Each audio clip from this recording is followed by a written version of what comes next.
कोई परमानेंट चीज नहीं है, ना सुख परमानेंट है ना दुख परमानेंट है, सब टेम्पररी है। और इस टेम्पररी जगह में ज्यादा समय हमको भी नहीं रहने का, हमको हमारा ये शरीर भी टेम्पररी है, कभी जाएगा मालूम नहीं। इसलिए ये रहते हुए इसका उपयोग करके उस हरि को प्राप्त करने की कोशिश करनी चाहिए। इसलिए सजग रहना आवश्यक है, सावधान रहना आवश्यक है। और उस सावधान जो रहता है वही भगवान को प्राप्त कर लेता है। इसलिए देखो जड़ भरत महाराज सावधान थे, क्योंकि उनके पास 2 जन्मों का अनुभव था। एक तो पहले जन्म में चक्रवर्ती सम्राट थे, और उनके पिताश्री का जो दिया हुआ उपदेश, उसके कारण वो विरक्त हो गए। समय चाहते, समय रहते विरक्त भी हो गए। ऐसा नहीं कि हमारे जैसे बस लगे पड़े नहीं नहीं नहीं नहीं, वो तुरंत क्या हो गए, जैसे उनको पता लगा अभी वानप्रस्थ अवस्था आ गया, 50 साल हो गए, चलो अभी निकलो यहां से, ऐसे निकलो। इसलिए प्रहलाद अभी 7वें स्कंद में आएगा, प्रहलाद महाराज जब शुक्राचार्य के गुरुकुल में पढ़ते हैं तो उस समय हिरण्यकशिपु जाता है उस गुरुकुल में, वहीं से जाता होता है तो चला जाता है मिलने के लिए प्रहलाद को। तो प्रहलाद महाराज को गोद में लेता है, बड़ा प्यार से पूछता है क्या क्या बताओ, हाँ क्या सीखा तुमने? बोला ग्रह अंधकूपम। बोलते हैं उत्तम शिक्षा पूछ रहे तो मैं बता रहा हूँ, ये जो ग्रह है, हाँ ये जो घर है ये अंधकूप के समान है। मान ले संसार कैसा है, अंधकूप के समान है, अंधा कुआं। जैसे अगर नुक्कड़ में गांव की जो गांव के पास में कुछ कुआं होता है, वहां पे सब माताएं जाती हैं, है ना, तो वहां से लोग आते जाते, तो अगर कोई गिर भी जाए तो उसको बाहर निकाला जा सकता है। लेकिन गहन वन में, घनघोर जंगल में, हाँ कुआं होता, अंधा कुआं, उसमें पानी भी नहीं होता, हाँ बगल में वृक्ष होता है, उसकी जो शाखाएं हैं वो नीचे झूलती रहती है। तो बताओ उसमें अगर कोई गिर जाए, कितना भी चिल्लाए, तो वहां से कोई राहगीर नहीं जा रहा है, तो कौन उसे बचाएगा? तो बोले ये संसार भी ऐसे अंधकूप के समान है, इसमें जो गिर गया है। इसलिए अपने मनुष्य जीवन का लक्ष्य प्राप्त करने के लिए इस ग्रह अंधकूपम से बाहर निकलना पड़ेगा। और क्या करना पड़ेगा? समय रहते, सावधान रहते हुए वनम गत्वा, प्रहलाद महाराज कह रहे, अपने पिताश्री को कह रहे वनम गत्वा, कि उसको वन में जाना चाहिए, एकांत। इसका अर्थ होता है वन में जाना चाहिए मतलब एकांत में, कहीं धाम में चले जाओ, कुछ दिन वहां रहो। अब फिर भी वो बच्चों के पीछे लगे, बच्चों का बाहर लेके ढूंढ रहे, नहीं नहीं नहीं, उनको दे दो, उनके ऊपर सौंप दो, और स्वयं अभी अपने उद्धार के लिए सोचो। हमारा जीवन कब निकल जाएगा कुछ समझ नहीं, फिर समय रहते फिर पश्चाताप किसी को कुछ नहीं होगा। फिर अरे था हमारे पास समय, लेकिन हम उन्हीं पे लगे रहे, छोड़ो उनको, अभी अपने बारे में सोचो। कब तक परिवार के बारे में सोचोगे? कब हम केवल क्या करते हैं, दूसरों के बारे में सोचते रहते हैं, खुद के बारे में कभी सोचते ही नहीं। हम सुधार चाहते दूसरों में चाहते, खुद का सुधार करते ही नहीं। हम भगवान को प्राप्त करना चाहते, दूसरों को प्राप्त करा के देना चाहते, खुद प्राप्त करना चाहते नहीं, कोशिश नहीं करते। जबकि हमें खुद को उद्धार करना चाहिए। Charity begins from home. सुधार कभी भी अपने से होता है। इसलिए हम अपने उद्धार की सोचेंगे। देखो संत कभी भी होते हैं ना, जो आचार्य होते हैं, वो अपने उद्धार की बात करते हैं, अपना उद्धार करते हैं। इसलिए महाप्रभु चैतन्य ने कहा, भारत भूमि पे मनुष्य जन्म है ले यार, जन्म सार्थक करी कर परोपकार। पहले अपना जीवन तो सार्थक करो। और हम लोग क्या करते, उल्टा करते हैं, कर परोपकार फिर जन्म सार्थक करी, ऐसे उल्टा करते। ऐसा नहीं, पहले हमें खुद को अपना जीवन सार्थक करना पड़ेगा, पहले हमें अच्छा भक्त बनना पड़ेगा, हमें संसार से आसक्ति को हटाकर भगवान में स्थापित करनी पड़ेगी, तब जाके हमारा आदर्श। Action speaks more than words. हमारी क्रिया, हमारे कार्य हमारे शब्दों से ज्यादा बोलते हैं, समझे कि नहीं? हमको किसी बोलने की जरूरत नहीं पड़ेगी, हमारा कार्य ही सामने वाले पर प्रभाव डालता है, वो अपने आप समझ जाता है। वैसे ही जब हम खुद भगवत भक्त बनेंगे, अपने जीवन को सार्थक करेंगे, तब हम औरों को भगवत भक्ति में लगा सकते हैं। ये सबसे बड़ा परोपकार है। इसलिए महाप्रभु ने कहा कि आप खुद जीवन को सार्थक करो, फिर परोपकार करो। तो यहां पर देखो, जड़भरत महाराज के पास तो अनुभव है। तुकाराम महाराज कहते हैं, अनुभव आले अंगा ते या जगा देत से। उनको पूछा कि आप क्या कर रहे हो? बोले मैंने जो अनुभव लिया, भक्ति का जो अनुभव लिया मैंने अपने जीवन में, हाँ उसको मैंने अनुभव लेके फिर अभी क्या कर रहा हूं, औरों को बांट रहा हूं। हाँ?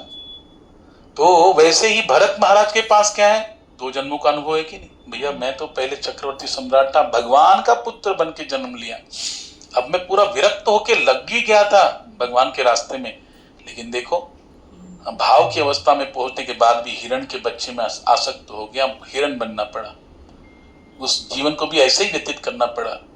हाँ, यानी 2 जन्म उसके ऐसे ही चले गए, बोला इतना समय निकल गया, अभी नहीं, अभी कोई गलती नहीं करूंगा। इसलिए गूंगे बहरे अंधे के समान, पागल के समान रहने लगे, लेकिन फिर भी सावधान थे। बाहर से दिखा रहे लेकिन अंतःकरण में कैसे थे, निरंतर भगवान के ध्यान में लगे थे।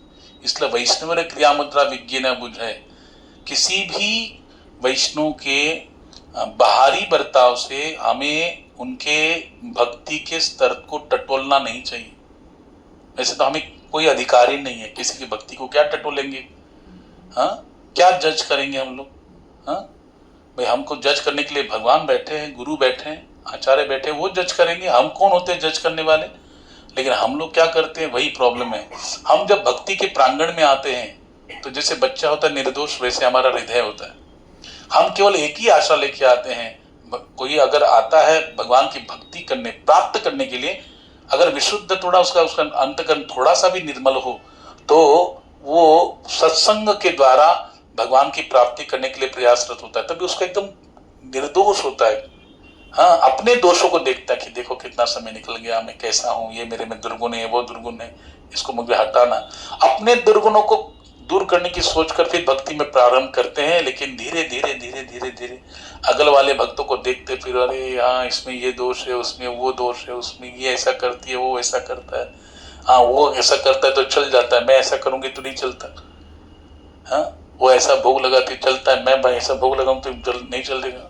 यानी हम लोग नाना प्रकार के दोष देखने लग जाते हैं, क्योंकि हमारी स्वाभाविक वृत्ति है परदोष दर्शन, क्या इसे बोलते हैं, हाँ ये दोष है, परदोष दर्शन, दूसरे के दोषों को देखना, जबकि उल्टा करना चाहिए, स्वयं दोष दर्शन, पर नहीं,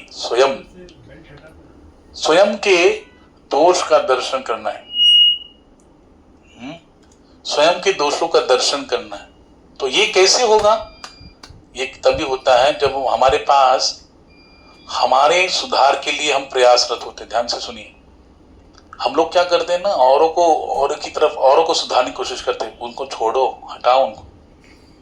हमें अपने लिए सोचना है, अपने उद्धार के लिए सोचना है, क्योंकि ये बार बार मिलने, बड़ा 84 लाख यूनिट घूम के आने के बाद ये दुर्लभता से बड़े भाग मानुष तन पावा। हाँ, गोस्वामी तुलसीदास जी, बड़े भाग्य से ये मनुष्य जन्म मिला है। हाँ, सुर दुर्लभ सब ग्रंथ निगावा, देवताओं को दुर्लभ ऐसा ये ग्रंथ, ये मनुष्य जन्म प्राप्त हुआ। साधन धाम मोक्ष करी द्वारा, इसी के द्वारा साधन प्राप्त हो सकता है। शरीरम उत्तम सांगले, शरीर सुखाचे घोसुले, शरीर साध्य हो अकेले, शरीर साधले परब्रह्म।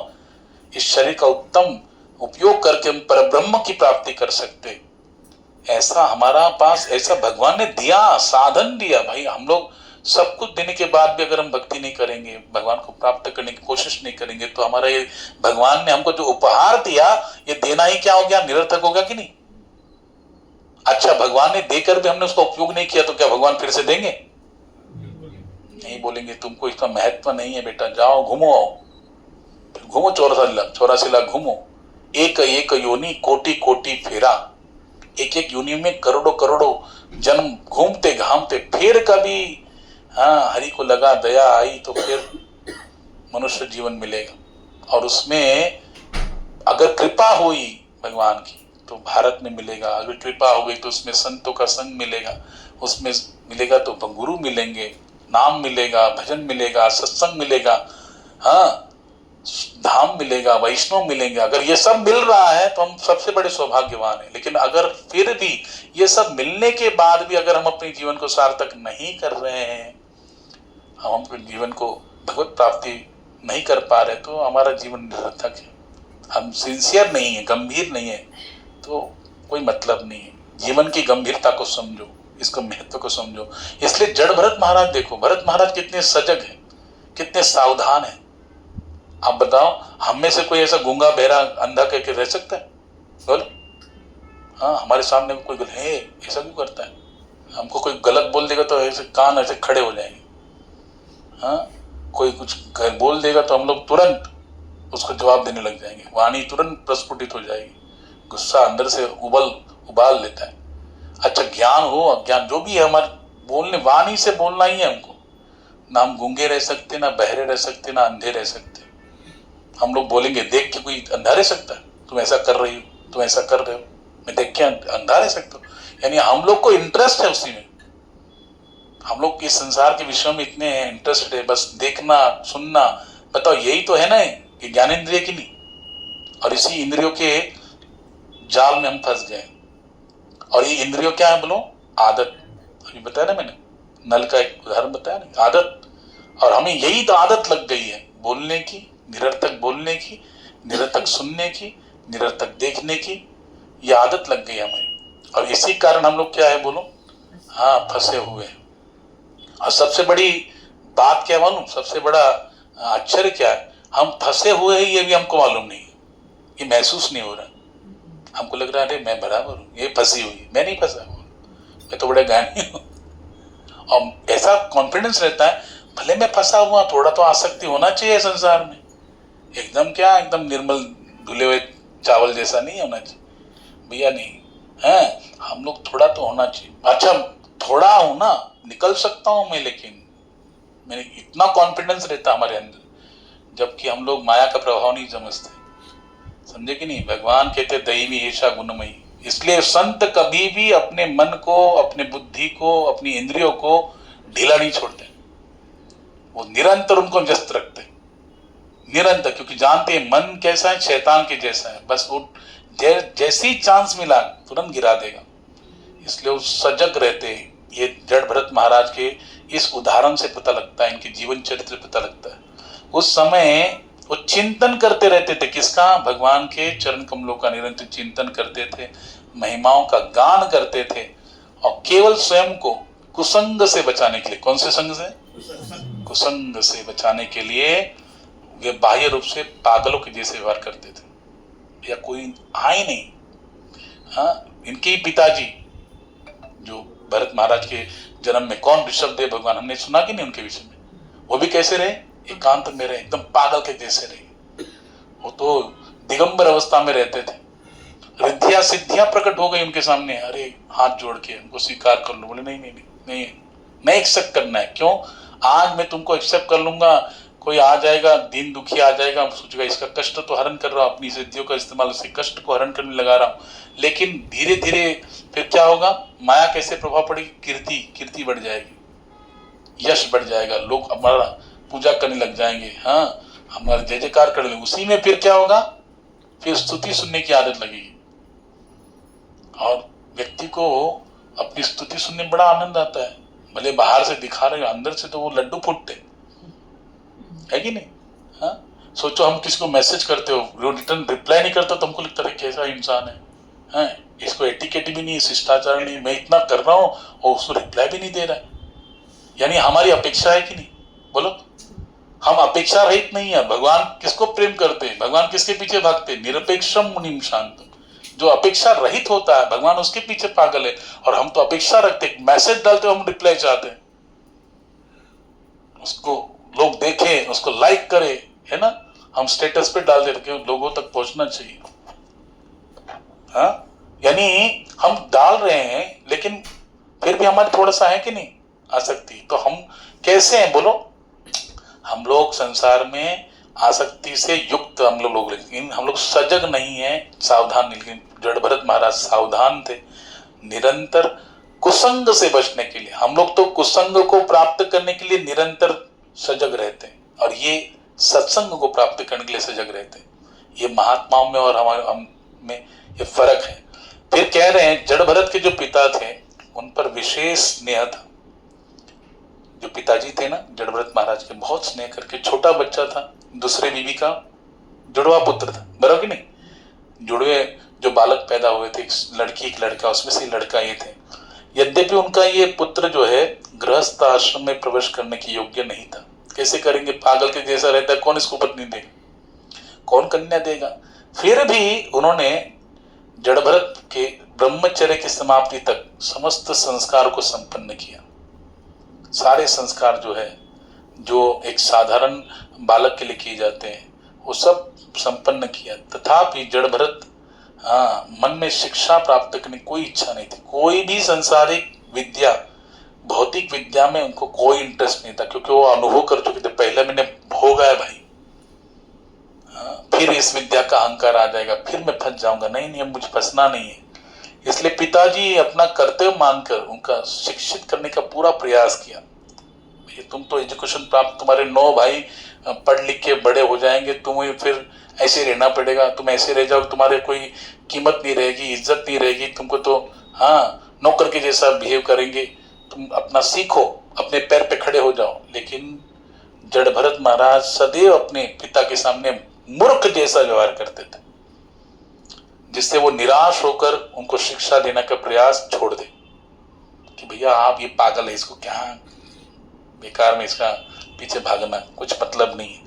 ऐसी भावना उनके पिताजी के मन में तैयार हो, इसलिए वो क्या करते थे, कुछ भी सीखते नहीं थे, जड़वत रहते थे।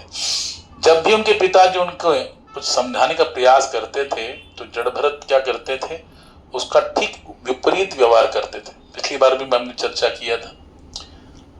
कैसे, उदाहरण के लिए बता रहे हैं, उनके पिताजी ने समझाया कि जब मलमूत्र त्यागते हैं उसके बाद हाथ धोना चाहिए, है ना। पिछली बार हमने श्रवण किया था कि नहीं, लेकिन ये उल्टा करते थे। हम लोग शौच आदि बाथरूम में वॉशरूम में जाते फिर हाथ धोते कि नहीं, बाहर आके साबुन से या डिटॉल से धोते।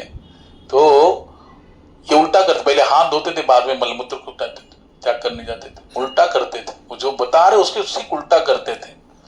और प्रयास बहुत किया पिताजी ने उनको सिखाने का। गायत्री मंत्र उनको बोला याद करो, सिखाने का बहुत प्रयास किया। लेकिन जड़भरत महाराज ने 4 महीने, कितने, पिताजी ने 4 महीने प्रयास किया, भैया याद कर लो, याद कर लो। एक मंत्र भी उन्हें याद किए। और उनके पिताजी, उनके जो भाई लोग हैं, वो पूरे 4 वेदों में पारंगत, वेद पारंगत है, और ये एक मंत्र, गायत्री मंत्र तक याद नहीं कर पाए। बाद में जब जड़भरत महाराज ने कुछ नहीं सीखा तो उनके पिताजी ने हार कर वो प्रयास करना छोड़ दिया। बोले इसका कुछ नहीं हो सकता, जड़ ही है। परंतु फिर भी वे ब्राह्मण अपने पुत्र से इतना प्रेम करते थे कि उसे अपने प्राणों से भी अधिक चाहते थे, इतना प्रेम। और अन्यों के समान वे भी अपने परिवार और घर से अत्यधिक आसक्त थे, वो ब्राह्मण यानी जड़भरत महाराज के पिताश्री। और उनकी यही आकांक्षा थी कि जड़भरत भी अपने अन्य भाइयों के समान ही क्या बने, बड़ा विद्वान बने। कौन माता पिता नहीं चाहते, हर माता पिता चाहते।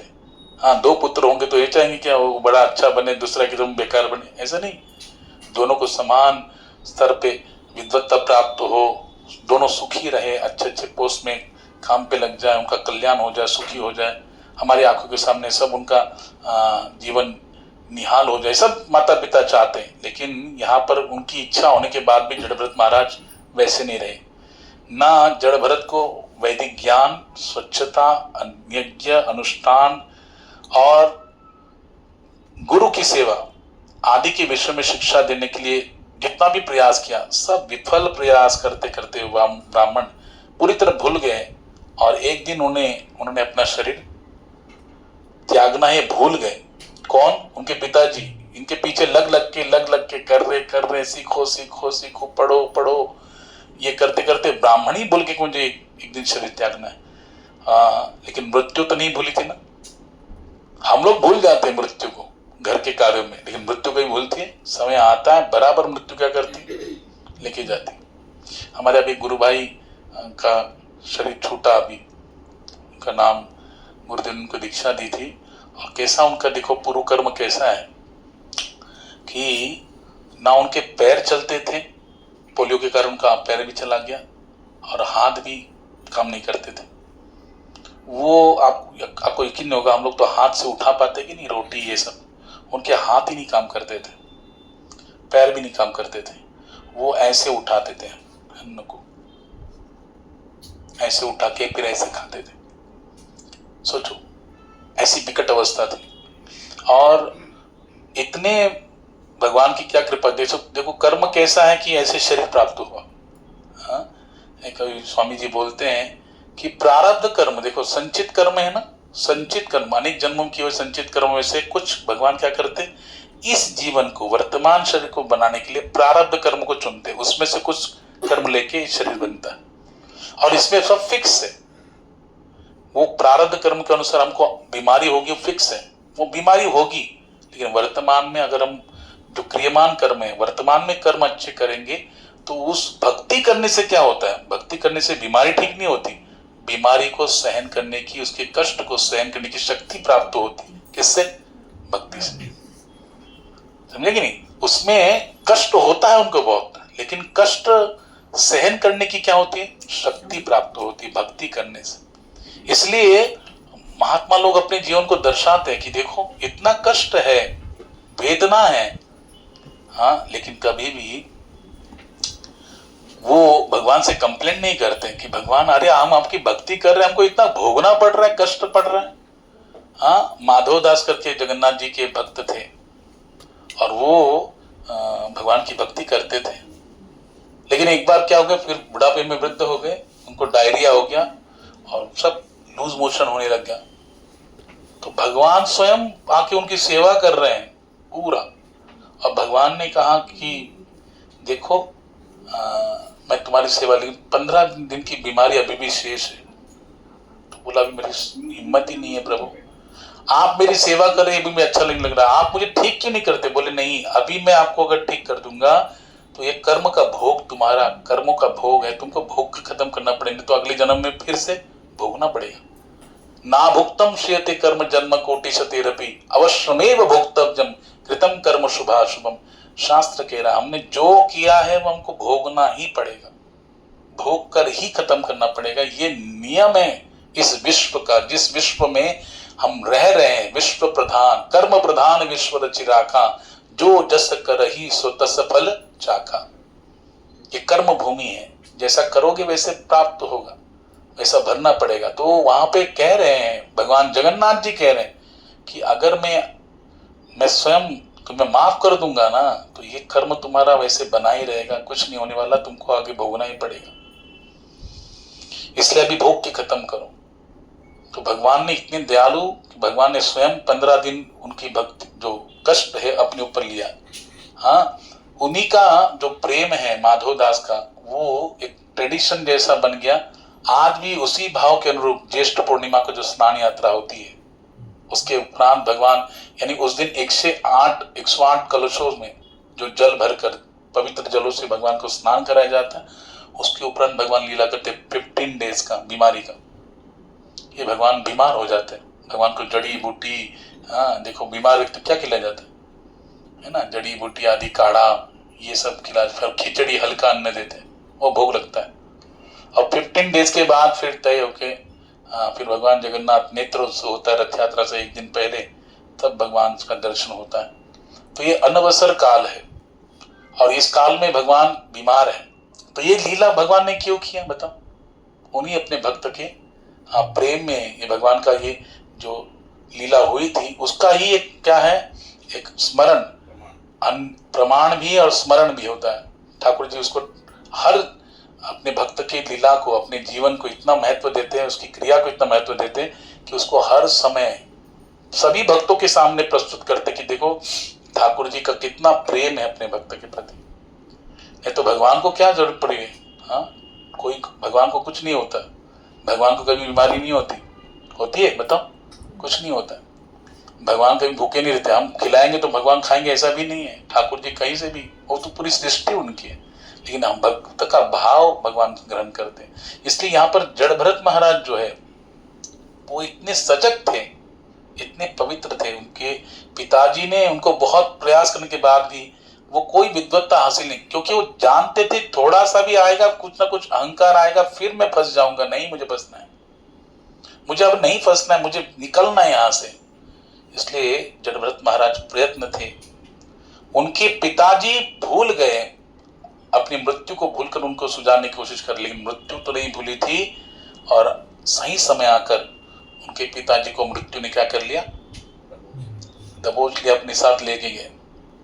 और जब लेके गए तो ब्राह्मण की जो छोटी पत्नी अपने दोनों बच्चों को बड़ी की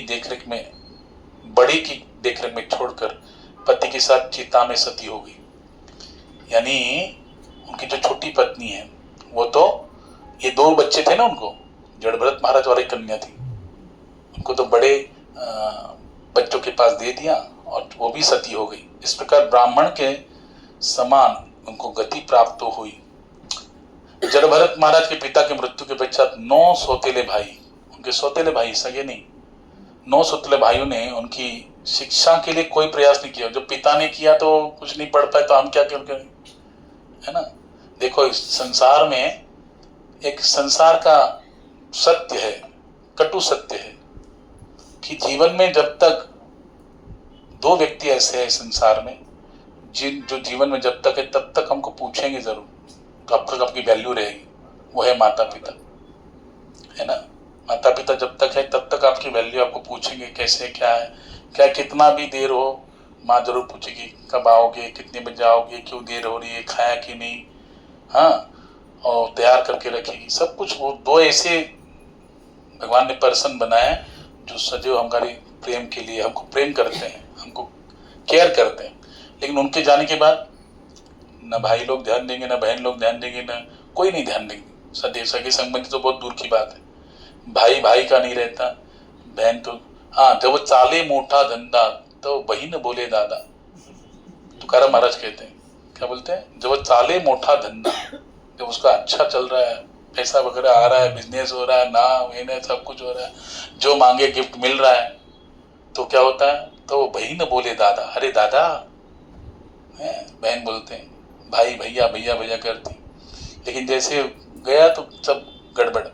तो सुर नर मुनि सब की रह रीति, स्वार्थ लाग कर सब प्रीति। देखो यहाँ पर स्वार्थी हुआ कि नहीं, माँ गुजर गई, पिता गुजर गए, बट जड़भरत महाराज को कोई ध्यान नहीं दे रहा है। सौतेले भाई क्या ध्यान देंगे, सगे भाई नहीं देते हैं। तो यहाँ पर कह रहे हैं कोई शिक्षा देने के लिए प्रयास नहीं किया, क्योंकि वो जानते थे जड़ बुद्धि है, निपट मूर्ख उसे मानते थे जड़भरत महाराज को। हाँ, और यद्यपि 9 भाई ऋग्वेद, सामवेद, यजुर्वेद, अथर्ववेद के पारंगत थे, परंतु भक्ति का लेश मात्र भी ज्ञान उनके अंदर नहीं था, बिल्कुल भक्ति नहीं करते थे।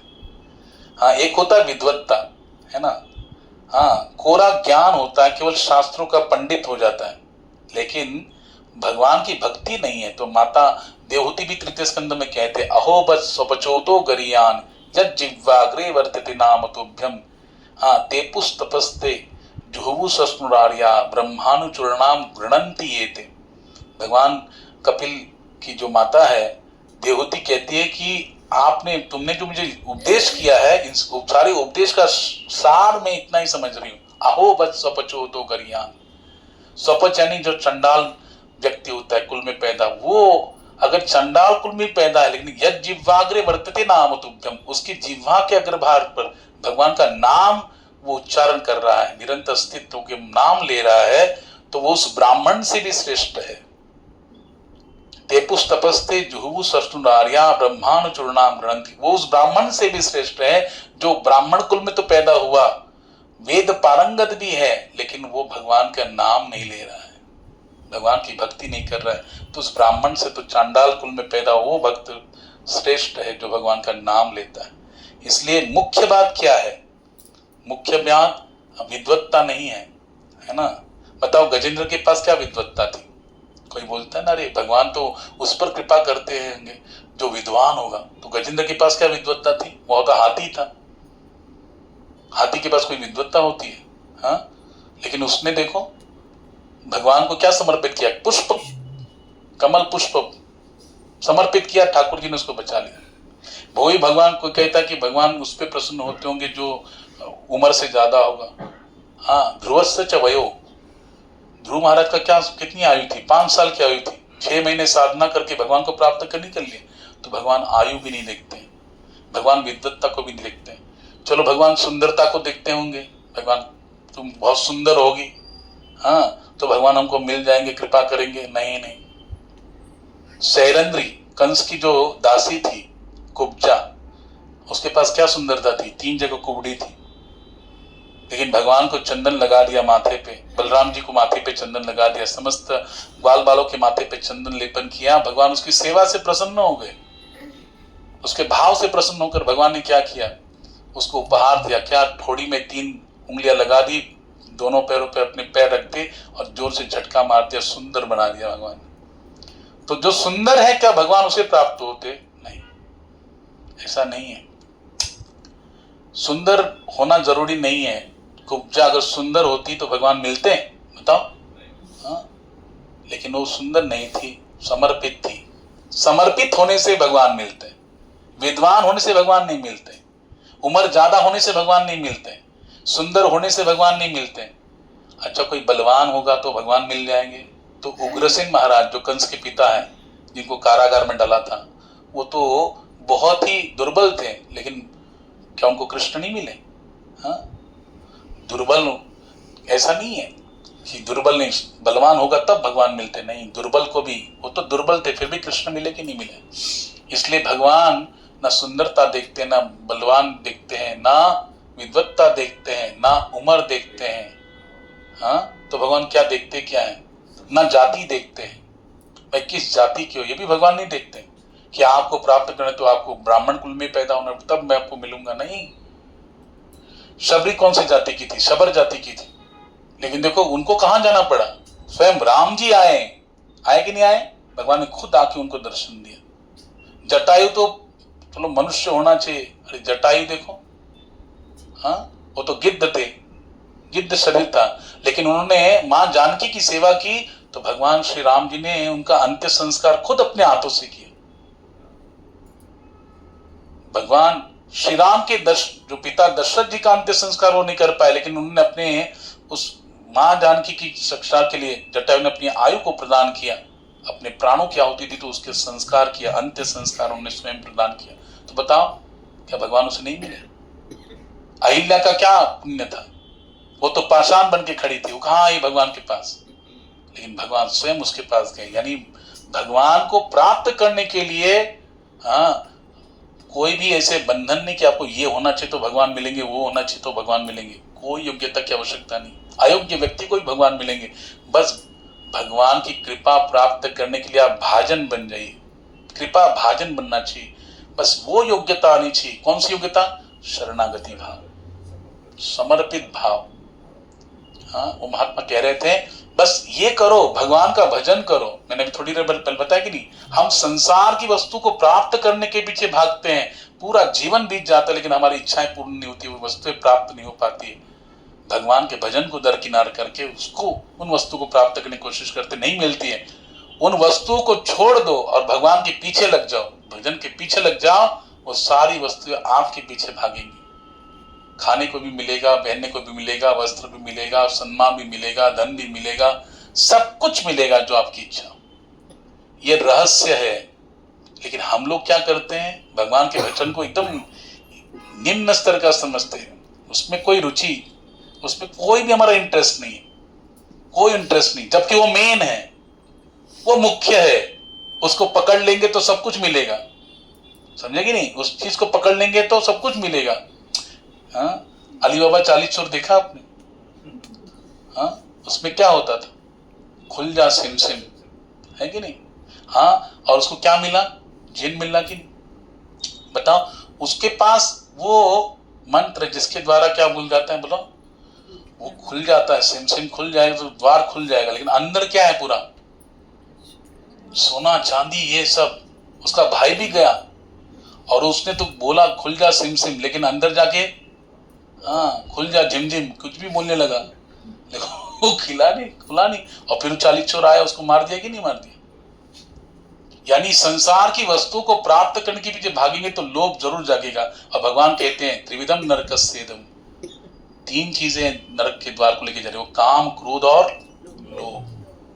हाँ, सबका पाप का बाप है लोभ, तो लालच हमारे अंदर जगाता है। कितना भी प्राप्त करो कम ही लगता है, कितना भी प्राप्त करो, पूरा जीवन बीत जाता है, फिर भी लगता है अरे ये प्राप्त करना रह गया, क्या रह गया, लाइफ बीत गया, जिसके लिए मिला था उतनी प्राप्त किया। तो जो चीजें हमको प्राप्त करनी हम कभी नहीं प्राप्त कर पाते, लेकिन वो सारी चीजें प्राप्त होंगी जब भजन करेंगे, समझे कि नहीं?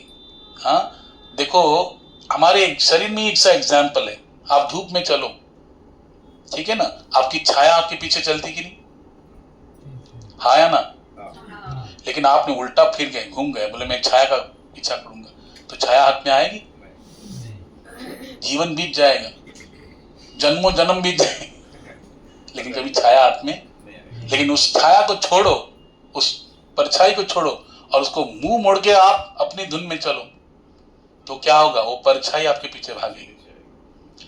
जब समुद्र मंथन में माता लक्ष्मी प्रकट हुई तो सारे ऋषि मुनि देवता दानव सब लक्ष्मी माता को प्राप्त करने के लिए होड़ में ऐसे लग गए लाइन में, उनके हाथ में वरमाला थी, तो लक्ष्मी माता को प्राप्त करने के लिए लालाए थे, इतनी सुंदर माता महालक्ष्मी। लेकिन उन्होंने देखा भगवान नारायण वहां पे खड़े अकेले अकेले, 1 घंटा हो गया उनकी तरफ देख भी नहीं रहे, लक्ष्मी माता की तरफ नजर उठा के भी नहीं देखा, कोई भाव ही नहीं दिया उनको। तो माता लक्ष्मी सोचती सब मेरे पीछे लालाई थे, सब टुकुर टुकुर देख रहे, कब उनके गले में वरमाला डालूंगी, कब अपना बनाऊंगी, लेकिन ये देखो मेरी उपेक्षा कर रहा है। भगवान क्या कर रहे थे, उपेक्षा कर रहे थे, चल बहुत आई तुम्हारी जैसे। सच बात है, ब्रह्मा जी कह रहे, मैं नहीं कह रहा। लक्ष्मी सहस्त्र शत संभ्रम से विमान, भगवान के धाम में एक नहीं हजारों लक्ष्मियां कह रहे हैं, हाथ जोड़ के खड़ी रहती, तो भगवान क्यों डिमांड देंगे कि इस लक्ष्मी को देंगे? हाँ, इसलिए देखो रथ यात्रा में देखो निकलते भाई बहन के साथ, रथ में आरूढ़ होते, लक्ष्मी जी को लेके जाते कि लक्ष्मी जी को छोड़ के जाते हैं, जबकि पूरा साल भर उसी के मंदिर में रह रहे हैं। इसलिए जगन्नाथ मंदिर को क्या बोलते हैं, श्री मंदिर। क्या बोलते हैं, जगन्नाथ मंदिर कोई नहीं बोलता, क्या बोलता है, श्री यानी लक्ष्मी, उसी के घर में उसी के मंदिर में रहे। हाँ, और फिर भी उसको छोड़ के चले जाते हैं घूमने के लिए, चलो हाँ ये तो बोलती रहती है, चलो भैया और बहन को लेके चले गए, और ऐसे भी नहीं ठाट बाट के साथ इतने बड़े बड़े रथों पे आरूढ़ होके सब जय घर जय जयकार हो रहा है, राजा आ रहा है, झाड़ू मार रहा है। हाँ सोचो, बड़े बड़े शंकराचार्य आ रहे, पूजा पाठ कर रहे, सारे भक्त लोग भगवान का जय जयकार कर रहे, ऐसा पूरा दिव्य उन्माद दिव्य उत्सव है जगन्नाथपुरी का जगन्नाथ रथ यात्रा, 10 दिन का उत्सव। भगवान एकदम वहां पे पूरी यात्रा भरती है, फेस्टिवल होता है बहुत बड़ा। ठाकुर जी जा रहे हैं तो रथ यात्रा के बाद जब पहुंचते हैं ना, तो एक हेरा पंचमी करके दिन आता है। हेरा पंचमी के दिन माता लक्ष्मी को बड़ा क्रोध आता है, बोले अकेले चले गए हैं अपने भाई और बहन के साथ, वो चलती है वहां पे, और इतना गुस्सा होता है कि मेरे को नहीं लेके गए हैं, जरूरत पड़ती तो खाने के लिए मेरे पास आते। लक्ष्मी भंडार है ना वहां पे, माता लक्ष्मी स्वयं बनाती है, अन्नपूर्णा है, लेकिन अभी खुद बहन के साथ भाई के साथ चले गई, तो इतना गुस्सा आता है, वो कुछ ना कुछ तोड़ देते, रथ का कुछ ना कुछ हिस्सा टूट जाता है, और फिर रिटर्न बोलते आओ रिटर्न देखती हूँ, कभी ना आओगे ना, जा तो रहे हो मासी घर में, फिर आओगे कि नहीं। और फिर भगवान जब चलते हैं रिटर्न यात्रा में, एकादशी के एक दिन पहले यात्रा होती, रिटर्न यात्रा, रिटर्न आते हैं, फिर ठाकुर जी वहीं पे रुकते हैं, फिर भगवान का एकादशी के दिन सोनार भेष होता है। कौन सा भेष होता है, पूरा भगवान जगन्नाथ जी के भारी सोने के आभूषण, मुकुट, माला, अलंकार, हाथ पांव सब सब सब स्वर्ण का वो न होता है। फिर भगवान को अधारपणा एक भोग है, लिक्विड टाइप अधरपणा भोग लगता है रथ पर, और उसके बाद फिर नीलाद्री विजय करके दिन आता है, भगवान को अंदर जाने के लिए प्रवेश करने की कोशिश करते हैं, तब द्वार पे घुसने नहीं देते, लक्ष्मी जी द्वार बंद कर देती है, चलो आप नहीं मुझे लेके नहीं गए ना, अभी नहीं आने दूंगी। फिर झगड़ा होता है, फिर मतलब लक्ष्मी जी को मनाते हैं, और फिर क्या करते, रसगुल्ला भोग लगाते क्या करते, लक्ष्मण जी को रसगुल्ला भोग लगाते हैं, लक्ष्मी जी फिर मान जाती, फिर जगन्नाथ अंदर प्रवेश करते। तो सोचो जगन्नाथ जी स्वयं इतने लीलामय हैं। हाँ, अपने जीवन में देखो ठाकुर जी कितनी लीला करके दिखा रहे हैं, लेकिन भगवान देखो वहां पर उनको नहीं लेके जाते, किसको नहीं लेके जाते, लक्ष्मी को नहीं लेके जाते। ऐश्वर्यमय भाव है माता लक्ष्मी का, और वहां पर माधुर्य भाव का क्या है, क्षेत्र है, कौन सा, गुंडीचा मंदिर। इसलिए वृंदावन का प्रतीक है क्या, गुंडीचा मंदिर। और ये कौन सा प्रतीक है? श्री मंदिर द्वारिका का, इसलिए वहां पे नहीं प्रवेश है माता लक्ष्मी को। हाँ, इसलिए वहां पे ठाकुर जी अकेले जाते हैं। जहां माधुर्य है वहां पे कृष्ण जाते हैं अपने भैया और बहन के साथ, और वहां पे सारे डिवोटी, सारे भक्त लोग आते हैं, भगवान का दर्शन करते हैं। बोलते हैं कि मैंने ऐसा श्रवण किया था, यानी श्री मंदिर में ठाकुर जी का दर्शन करने से कहीं गुना ज्यादा लाभ, कहीं गुना ज्यादा पुण्य व्यक्ति को मिलता है, उस मनुष्य को मिलता है जो गुंडीचा मंदिर में जब ठाकुर जी आते हैं रथ यात्रा में, उनका दर्शन का जो लाभ है वो श्री मंदिर में दर्शन के लाभ से 100,000 गुना ज्यादा फल मिलता है। इतना महत्वपूर्ण दर्शन है, समझे कि नहीं? और भगवान बड़े आनंद से वो उस फेस्टिवल को सेलिब्रेट करते हैं। तो भगवान जगन्नाथ जी अपने जीवन में दिखा रहे हैं। तो भगवान के भक्त भी ऐसे ही हैं, जो क्या करते हैं? नजरअंदाज करते हैं। किसी भी चीज को प्राप्त करने के लिए अगर आप उसके पीछे भागोगे आपको नहीं मिलेगी। देखो लक्ष्मी जी को छोड़ के गए, लक्ष्मी जी आई कि नहीं आई? आई कि नहीं आई? आई ना। हाँ, बाद में उसको फिर नारायण के पास सब कला है। बोलो, लक्ष्मी जी इतनी रूठी हुई है, 10 दिन के बाद मिल रहे हैं तो रसगुल्ला खिला के मना लिया उनको। भगवान के पास क्या नहीं है? भगवान सब कुछ करने में समर्थ है। इसलिए भगवान नारायण के पीछे भागो, लक्ष्मी के पीछे मत भागो, समझे? इसलिए उपेक्षा करोगे तो वही चीज आपको प्राप्त, आपके पीछे पीछे भागेगी। परछाई की उपेक्षा करोगे तो परछाई आपके पीछे भागेगी, लेकिन परछाई के पीछे भागोगे जीवन बीत जाएगा, परछाई हाथ में नहीं लगेगी। लक्ष्मी के पीछे भागोगे जीवन बीत जाएगा, लक्ष्मी नहीं मिलेगी, इच्छाएं कामनाएं पूर्ति नहीं होंगी, जीवन बीत जाएगा। लेकिन जब भगवान के पीछे भागोगे तो वही लक्ष्मी आपके पीछे भागेगी, क्योंकि जहां नारायण है वहां पे माता लक्ष्मी भी आती। इसलिए कहते जयते तेधिकम जन्मना व्रजा श्रयत इंदिरा शश्वदत्रयी दयित दृश्यताम दिश्रुतावका स्त्वयि द्वितावसास्त्वां विचिन्वते। गोपिया केरी गोपी गीत। श्रयत इंदिरा शश्वदत्रयी, ठाकुर जी के चरण कमल जैसे वृंदावन धाम में, गोकुल धाम में पड़ गए, ब्रज धाम में पड़ गए। नंद महाराज ने इतना लुटाया, इतना लुटाया, जितना लुटा रहे उतना बढ़ते जा रहा है, क्यों? साक्षात लक्ष्मी वहां पे विराजमान है। श्रयत इंदिरा शश्वदत्रयी, साक्षात लक्ष्मी माता वहां पे विद्यमान है। कितना लुटा रहे फिर भी कम नहीं हो रहा है, और बढ़ते जा रहा है। क्यों? नारायण की दासी है। कौन? बोलो, महालक्ष्मी। इसलिए महालक्ष्मी के पीछे मत भागो, नारायण के पीछे भागो, क्योंकि महालक्ष्मी क्या है? सुनिए, चंचल, चंचला है। क्या है वो? हाँ, महालक्ष्मी का एक नाम चंचल है। चंचल है बड़ी, कब आएंगी कब निकल जाएंगी पता नहीं लगेगा, समझे? इसलिए 2 वाहन है उनके, एक है उल्लू और दूसरा है गरुड़, है ना। 2 in 1 वाहन है पति के साथ।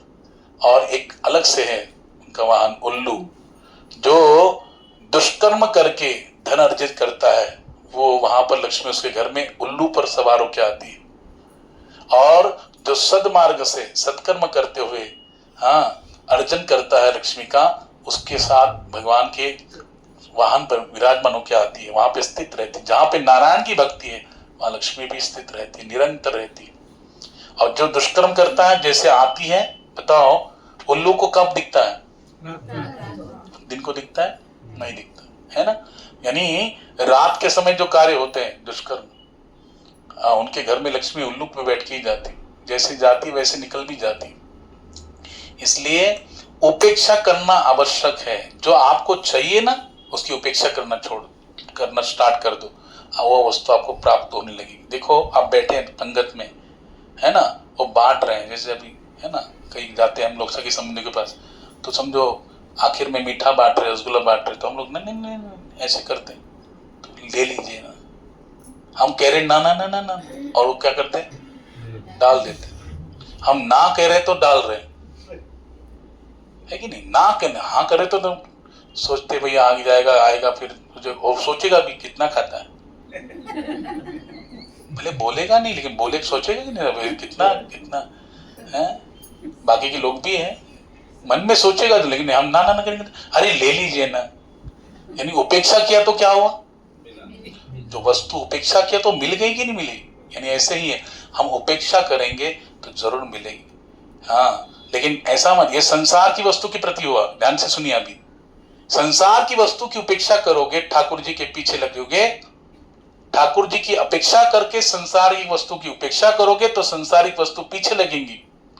लेकिन अगर संसारिक वस्तु की अपेक्षा करोगे, ठाकुर जी की उपेक्षा करोगे तो ठाकुर जी पीछे नहीं लगेंगे।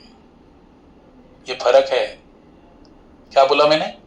कि संसारिक वस्तु की उपेक्षा करोगे और ठाकुर जी के पीछे लगोगे तो संसारिक वस्तुएं, सारी सुख सुविधाएं हमारे पीछे भागेंगी क्योंकि हमने उसकी उपेक्षा किया। लेकिन हम संसारिक वस्तुओं के पीछे भागकर, अपेक्षा से युक्त होकर उनको प्राप्त करने के लिए भागेंगे और ठाकुर जी की उपेक्षा कर देंगे, भजन की उपेक्षा करेंगे तो ठाकुर जी हमारे पीछे, क्योंकि कृष्ण क्या है, पक्के व्यापारी है ना। ये दोनों भाई बाप बेटा व्यापारी है कि नहीं? वैसे कृष्ण भी क्या है, पक्के व्यापारी, निपुण व्यापारी। कृष्ण कहते यथामाम प्रपद्यन्ते ताम तथैव भजाम्यहम्। भैया तुम जैसा करोगे वैसे मैं तुम्हारे साथ व्यवहार करूंगा। हाँ, समझे कि नहीं? पक्का, पूरा दो पूरा लो, फर्स्ट दो देन लो, पहले दो फिर बाद में लेना, है ना। यानी भगवान पक्की व्यापारी, इसलिए हम नहीं देंगे, कृष्ण हमको नहीं देंगे, और हम देंगे तो कृष्ण हमको सब कुछ दे देंगे। समझे कि नहीं? इसलिए हम अगर विद्वान, इसलिए भगवान ने कहा, सुखदेव जी कह रहे हैं क्या, कृष्ण वर्णम तिषा कृष्णम सांगोपांगास्त्र पार्षदम यज्ञ संकीर्तन प्राये यजंती ही सुमेधसा। क्या है? जो इस कलयुग में भगवान नाम संकीर्तन यज्ञ प्रारंभ करेंगे। कली काले नाम रूपे कृष्ण होता, नाम है ते है जगत निस्तार। कलयुग में भगवान ने नाम रूप में अवतार लिया है और उस नाम संकीर्तन में जो सम्मिलित होता है, सुमेधसा, परम बुद्धिमान, परम मेधावी, उसको क्या बोल रहे, संबोधित कर रहे हैं। समझे कि नहीं? पदवी दे रहे, परम बुद्धिमान है वो। और इसी भागवतम के इसी श्लोक को जो सुखदेव गोस्वामी ने बताया, वही महाराष्ट्र के संत तुकाराम बोलते, नाम संकीर्तन साधन पै सोपते जड़तिल पापे जन्मांतरीची न लगती सायास जावे वनांतरा सुखे ये तो घरा नारायण ठाईच बैसोनी कराये कचित्त आवडी अनंत आळवावा। हा रामकृष्ण हरी विठ्ठल केशवा मंत्र हा जपावा सर्व काळ या विनासता निक पै साधन वहात से आन विठोबाची। और अंतिम चरण में कहते तुकाराम महाराज, क्या तुका मने सोपे अहे सर्वाहुनी। सबसे आसान अगर इस जगत में कुछ साधन मार्ग है वो है हरि नाम, एकदम इजी। हरे कृष्ण कृष्ण कृष्ण हरे हरे, हरे राम राम राम। और आखिर में कह रहे उसके साथ ही, शाहाना तो धनी घे तो ये थे। वो कौन है? शाहना है वो, एकदम निपुण परम बुद्धिमान व्यक्ति है जो संसार में आकर, भौतिक संसार में आकर भगवान का नाम लेता है। तो बताओ, है ना, जो कृष्ण को पकड़ता है वो क्या? परम बुद्धिमान है। कृष्ण के नाम को पकड़ता है वो परम बुद्धिमान। और इतना आसान है,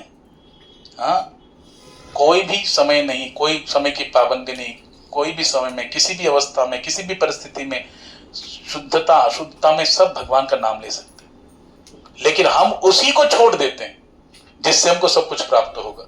और महात्मा लोग क्या करते हैं? उसी को पकड़ लेते हैं और संसार को छोड़ देते हैं। संसार पूरा उनके पीछे भागता है। भागता कि नहीं भागता बताओ?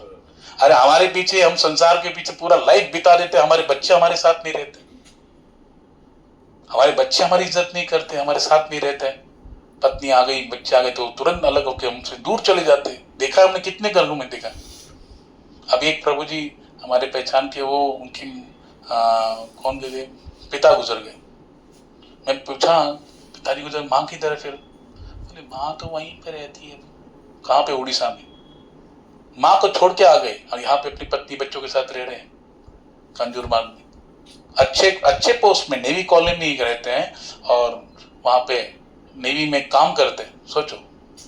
लेकिन माँ, पिता गुजर के माँ वहीं पे है। तो बताइए, क्या वो लायक नहीं है? क्या योग्य नहीं है? ऐसे भी घर देखे हैं जिनके बेटे पढ़ते, बड़े होते, विदेश चले जाते, वहीं पे शादी करते, वहीं पे बच्चे, वो सब, आते ही नहीं रिटर्न। यहां तक देखा है कि ये गुजर गए, कौन, माता पिता एकदम ये होने के बाद, वृद्ध होने के बाद वो कहते आप नहीं कर सकते, छोड़ दो, वृद्धाश्रम में जाओ, बोलते आपका जो है ना सालाना जो लगेगा हम लोग दे देंगे, यहाँ से भेज देंगे। यहाँ तक कि गुजर जाने के बाद भी ऐसे नालायक बच्चे लोग हैं, वो कहते हमें तो आने के लिए ये नहीं है, समय नहीं है, हाँ इतना नुकसान होगा, इतना खर्चा, उससे अच्छा तो आप इसके वो पैसा हम भेज देंगे, आप ही कर दो उनका अंत्य संस्कार। ऐसे नालायक भी सोचो, है कोई अपना? हाँ, इसलिए तुकाराम महाराज कहते हैं नको नको मना गुंतू माया जाळी, काळ आला जवळी ग्रासावया, काळाची एवढी पडेल बा जेव्हा, सोडविना तेव्हा माय बाप। हे मन को कहते हैं अरे इस माया जाल में मत फंसो संसार के। क्यों? कि जब काल आएगा ना, मृत्यु आएगी ना, तो खुद के माता पिता भी आपको मृत्यु से बचा नहीं सकते। हाँ, सोडविना राजा देशीचा चौधरी, आनी का सोयरी भली भली। हाँ, न देश का राजा बचाएगा, न नरेंद्र मोदी बचाएंगे, न द्रौपदी मुर्मू आके बचाएगी, कोई नहीं बचाएगा, ना देवेंद्र फडणवीस बचाएंगे, कोई नहीं बचाएगा, और सबके संबंधी भी नहीं बचाएंगे, रिलेटिव्स भी नहीं बचाएंगे, कोई नहीं बचाएगा। तो कौन बचाएगा? तुका मने तुझ सोडविना कोणी, एका चक्र पाणी वासोनी। जो चक्रपाणी गोविंद है, कृष्ण है, उनके अलावा तुम्हें कोई नहीं बचाने वाला। इसलिए नको नको मना गुंतु माया जड़े। लेकिन हम लोग ऐसे हैं ना, ऐसा भगवान की माया का प्रभाव है कि हम लोग कहते जरूर है ना। एक महात्मा के पास तोता था, उसको रटाया था, शिकारी आएगा, दाना डालेगा, जाल बिछाएगा, लेकिन फंसना मत। शिकारी जाल बिछाएगा, दाना, लेकिन फंसना। अब ये इसको ज्ञान दिया कि, लेकिन उसने रट लिया, तोता है ना, रट लिया, और शिकारी आ भी गया, और शिकारी आ गया, शिकारी आएगा, जाल बिछा भी दिया, हाँ दाना भी डालेगा, दाना भी डाल दिया, लेकिन फंसना मत, बोल के फंस भी रहा है। वो तोता और कोई नहीं, हम लोग ही है ना। माया का जो है वो शिकारी आता है, माया आती है, जाल बिछाती है, दाने भी डालती है। क्या दाना डालती है? संसारिक जो वस्तु है, सुख सुविधा के दाने डालती है, और उसी में हम लोग कहते हैं फंसना मत, फंस जाते तो हम लोग हैं। ये है प्रभाव माया का, इसलिए दैवी है शागुन में। लेकिन कैसे जाएंगे इसको पार? मामे व ये प्रपद्यन्ते, जब हम इसके पार जाना चाहते तो गोविंद की शरणागत होंगे, तब जाके इस माया के पार जा सकते। इसलिए मैंने कहा, हाँ वो संत कह रहे थे उसकी उपेक्षा कर दो, भगवान के चरणों को मत पकड़ो। हमारे गुरु महाराज कहते जब हमारा चेहरा भगवान की तरफ होता तो हमारी पीठ संसार की तरफ होती, लेकिन जब हमारा चेहरा मुख अगर संसार की तरफ है तो पीठ किसकी तरफ हो गई? भगवान की तरफ होती। एक समय आप एक ही चीज को साध्य कर सकते हो। किसी को गंगा पार जाना है या किसी नदी को पार करना है, दो नाव पे पैर रख के जा सकता है क्या?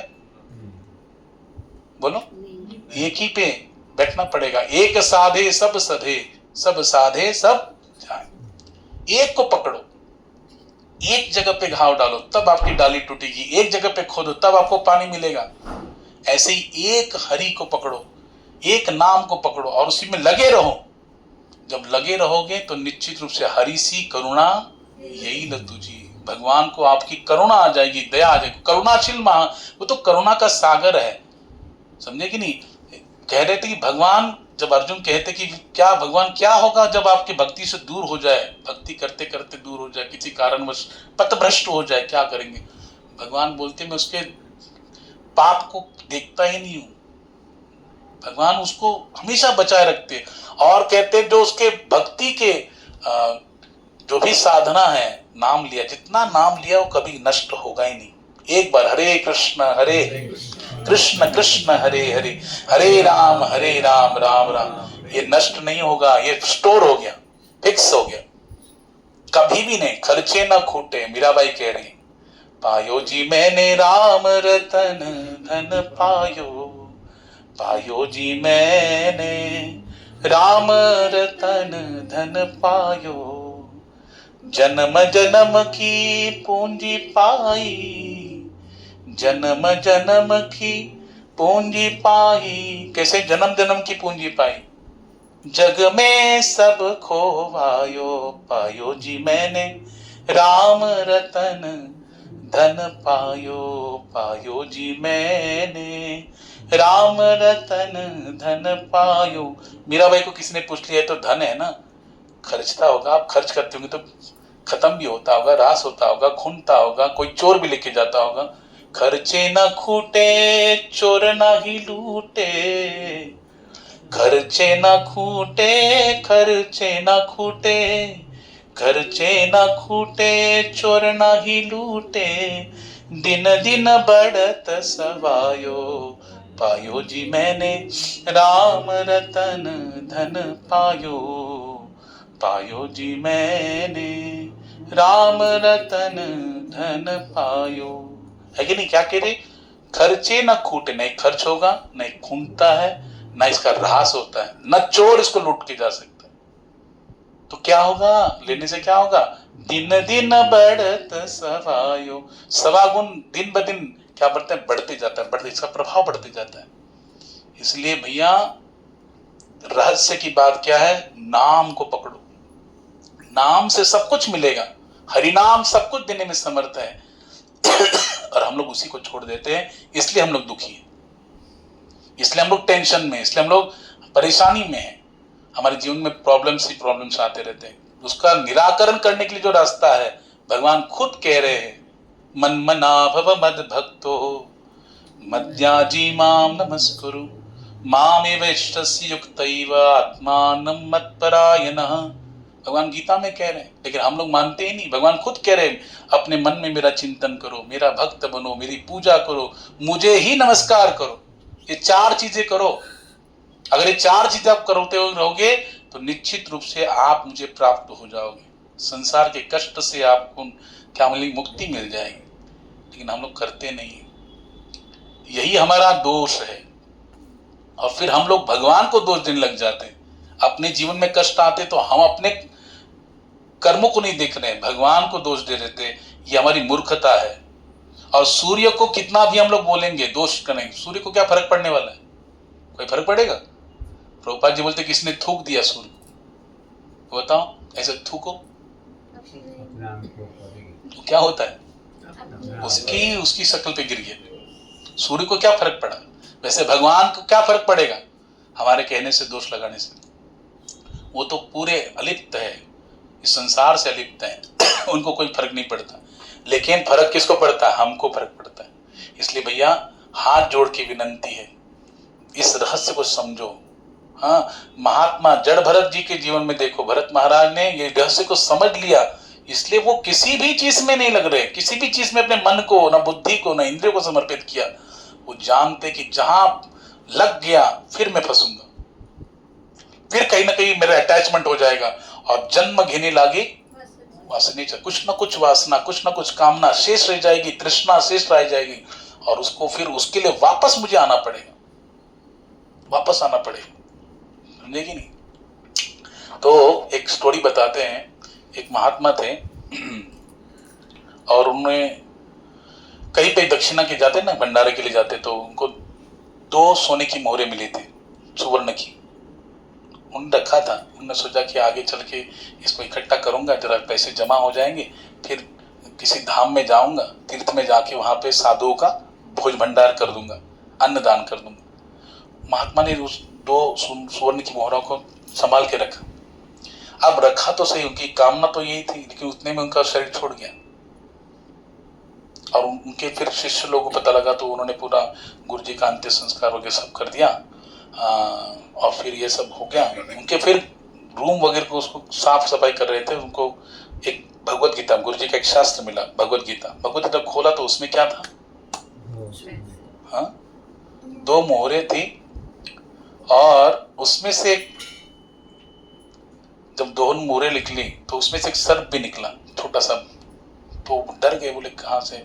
तो किसी से पूछा, किसी को जानकार व्यक्ति को, बोले कि देखो तुम्हारे गुरुजी शरीर तो छूट गया, लेकिन उनकी जो मनोकामना थी, 2 मोहरें मिली थी ना उनको, सोने की मोहरें, और इन 2 मोहरों को क्या किया करना चाहते थे, और इसमें थोड़ा धन एकत्रित करके भोज भंडारा करना चाहते थे। लेकिन वो कामना उनकी वैसे की वैसे रही, तो उस कामना के कारण अधूरी रह गई, और उस कामना के अधूरी कामना के कारण उनको अभी ये सर्प योनि प्राप्त होगी। वो उसकी रक्षा कर रहे, कहीं ये दो महीने तो न चली जाए, समझेगी नहीं, आसक्ति वहां रहेगी कि नहीं उनकी, तो उसके कारण उनको ये थोड़ी सर्प योनि लेनी पड़ी। तो बोले क्या करें, बस बोले उनको ये करो, हाँ उस 2 मोहरों से हाँ आप भंडारा कर दो, तब उनकी मुक्ति होगी। तो 2 मोहरें ले ली, उसमें कुछ और ऐड करके फिर तीर्थ में जाके साधु का भोज भंडार किया गया, और फिर जाके उन गुरु जी की मुक्ति हुई। तो बताओ उनको लेना पड़ा कि नहीं जन्म, हाँ केवल आसक्ति रह गई। तो भरत जी को लेना पड़ा कि नहीं हिरण का जन्म, केवल आसक्ति रह गई तो हिरण में। इसलिए हमारी आसक्ति कहाँ, हमारी उनकी तो केवल हिरण में थी, उनकी तो केवल 2 सोने की अशरफी में थी, और हमारी आसक्ति तो कहाँ नहीं, बताओ हमारी गिनती कम पड़ जाएगी, वो लिखने बैठ जाएंगे तो कहाँ कहाँ हमारी आसक्ति लगी पड़ी। तो हमको कितनी बार लेना पड़ेगा, किस किस योनि में जाना पड़ेगा। इसलिए समय रहते आसक्ति केवल एक में, अनंत ममता विष्णु ममता प्रेम संगता, शास्त्र कह रहा है, संत कहते हैं अनंत ममता विष्णु, एक में ही ममत्व करो, वो है भगवान में। जब भगवान में ममत्व कर, जैसे माता यशोदा ने भगवान में ममत्व किया, देखो हाँ आज भी उनका कितना नाम आदर से लिया जाता है।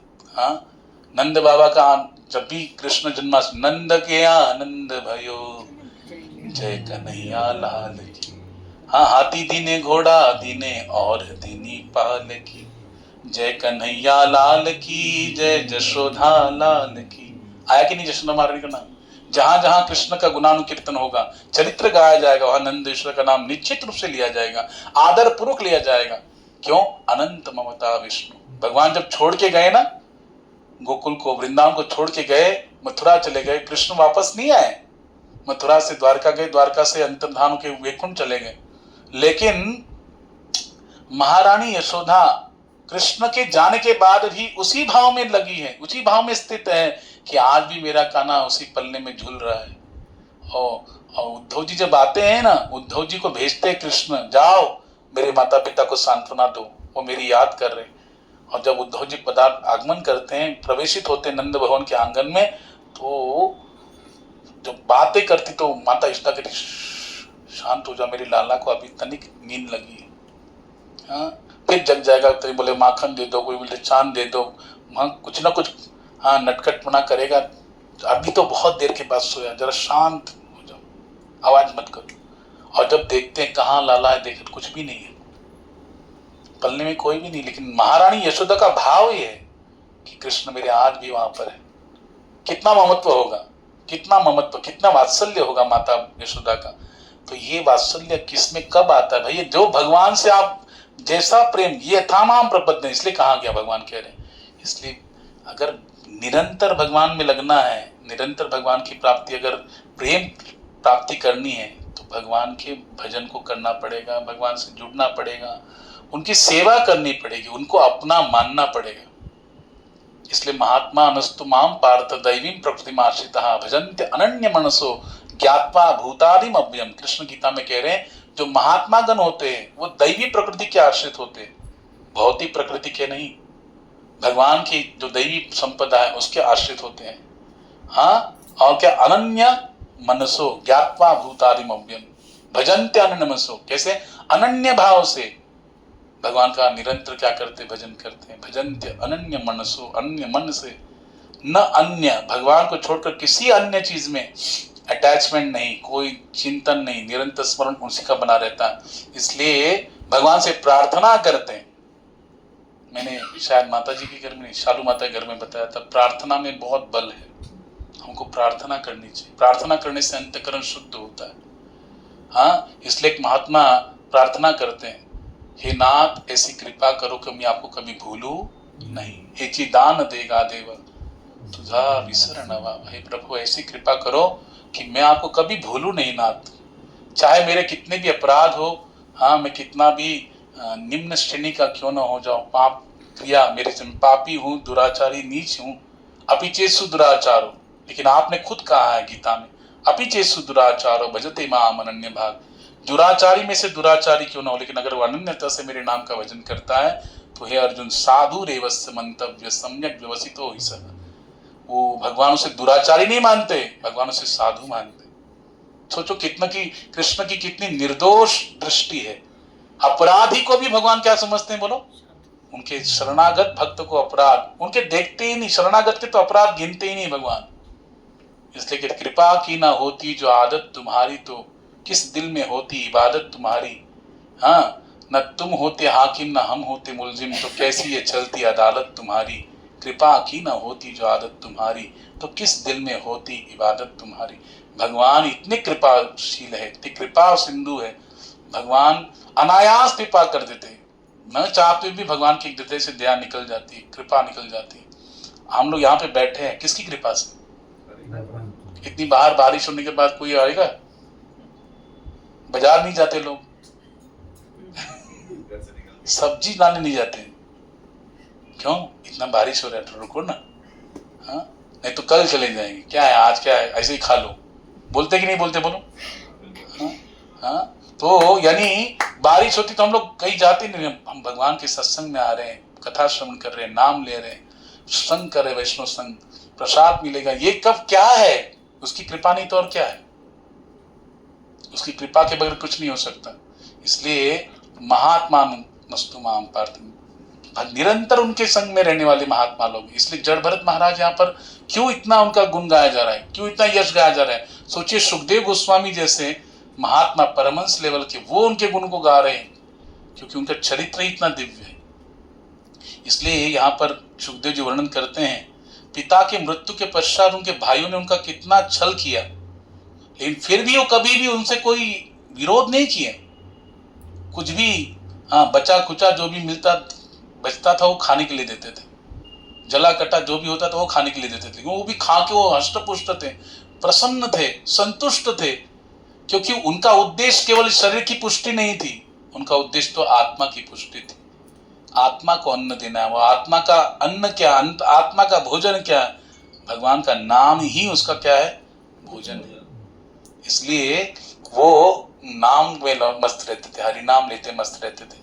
लेकिन देखो शारीरिक चेतना से पूरी तरह परे थे, और इंद्र तृप्ति के लिए न कभी उन्होंने कुछ खाया, हाँ, लेकिन फिर भी बैल के समान उनका गठिला शरीर था, बैल के साथ हष्ट पुष्ट बैल वैसे, और न सर्दी गर्मी वर्षा तूफान की परवाह की बिना उन्होंने कभी भी अपने शरीर को वस्त्रों से ढकने का प्रयास नहीं किया। सोचो, चाहे कितनी भी गर्मी हो, कितनी भी सर्दी हो, कितना भी बरसात हो, कभी भी अपने शरीर को वस्त्र से नहीं ढकते थे, भूमि पर भी लेटकर सो जाते थे, समझे कि नहीं? ये तकिया, ये जो हाथ का तकिया बना लेते थे, भूमि उनका क्या है बोलो? बिछोना है, और ये हाथ ये क्या है उनका? तकिया है, भूमि पर ही लेट जाते थे। हाँ, महात्मा लोग का ऐसे ही होता है। और चूंकि वे कभी स्नान नहीं करते थे, इसलिए मैला कुचिला शरीर होने के कारण उनका आध्यात्मिक तेज आच्छादित हो गया था। उनका केवल गंदा जनेऊ भी बहुत समय से काला पड़ चुका था, क्योंकि ये महात्मा लोग जो होते हैं ना, ये अपने आप को छिपा के रखते हैं, छिपा के रखते हैं ताकि लोग उनको परेशान न करें। ऋषभदेव भगवान ने भी क्या किया बोलो? छिपा के रखा, गिरी मुंह में पत्थर लेके वैसे पड़े रहते थे। अच्छा सोचो, उनकी जो मल का, उनके शरीर का इतना सुगंध, हाँ, कितने कोसों तक फैलता था, क्योंकि वो महात्मा है, अंदर से पूरा भगवान से जुड़े हुए, और उनको संसार के किसी भी भोग से, किसी भी व्यक्ति से कोई अटैचमेंट नहीं है कि ये मुझे स्तुति करे। इसलिए महाप्रभु कहते न धनम न जनम न सुंदरीम कवितां वा जगदीश कामये, मम जन्मनि जन्मनीश्वरे भवताद भक्तिर अहेतुकी त्वयि। महाप्रभु कह रहे न धन की आवश्यकता है, न मेरे को कोई सालंकार कविता की तरह मेरी स्तुति करे, न सुंदर स्त्रियों की कामना है, कोई कामना नहीं मेरी, केवल एक ही कामना है, क्या? मम जन्मनि जन्मनीश्वरे भवताद भक्ति हेतुकी त्वयि। हे प्रभु, जन्म जन्मांतर में आपकी अहेतुकी, हेतु रहित, कामना रहित भक्ति, निष्काम भक्ति प्राप्त होती रहे। समझे कि नहीं? ऐसी भक्ति अगर मुझे प्राप्त होती है, हाँ, तो क्या बोलते हैं? तुका मनि गर्भवासी सुखे घालावे आमासी। अगर ऐसी भक्ति प्राप्त होती, गुण गाई ना बड़ी चिमाजी सर्वरोड़ी, तो मैं हर इस मृत्यु लोक में जन्म लेने के लिए तैयार हूं, माँ के गर्भ में आने के लिए तैयार हूं। इसलिए यहाँ पर जड़ भरत महाराज अपने आप को छिपा के रखते थे, और चूंकि जड़ भरत अपने भोजन के लिए कार्य करते थे, इसलिए उनके सौतेले भाइयों ने इसका लाभ उठाया और खेतों में कड़ा परिश्रम करवाने लगे। करो, परिश्रम करो, क्योंकि खा रहे हो, घर में बैठे बैठे खाओ, लेकिन परिश्रम भी करो। और वास्तव में जड़ भरत महाराज को इसका तनिक भी ज्ञान नहीं था कि किसी कार्य को किस प्रकार किया जाता है। इसलिए बदले में उनके सूते वाले उनके टूटे चावल, देखो ध्यान से सुनिए, टूटे चावल, चावल का भूसा, क्या चावल का भूसा, और कीड़े लगा अनाज, जिस अनाज में क्या लगे हैं, कीड़े लगे, और भोजन पकाते समय बर्तन की पेंदी से चिपक कर जला हुआ जो भोजन है वो क्या करते थे, देते थे। लेकिन फिर भी जड़ भरत महाराज जो मिलता था उसी में क्या रहते, थेविले अनंते, हाँ, जैसे भगवान ने रखा, बड़ा समाधानी, इसलिए आनंद रहते थे। प्रसन्नता सबसे बड़ा क्या है, हाँ, ये भगवान की सबसे बड़ी भक्ति है, क्या, सदैव प्रसन्न रहना। इसलिए जो भी अवस्था हो उसमें प्रसन्न रहते थे। आज एक भक्त का फोन आया था, उसने कहा वृंदावन में एक भक्त गया और वहां पे भगवान की भक्ति से जुड़ गया, और कलयुग में एक धाम श्रेष्ठ है, जैसे 4 युगों में, सतयुग में कौन है, बद्रीनाथ, त्रेता में रामेश्वरम, द्वापर में द्वारिका, कलयुग में जगन्नाथ। जगन्नाथपुरी में गया तो भगवान जगन्नाथ जी का उसने ये भी किया, हाँ, और दर्शन भी किया।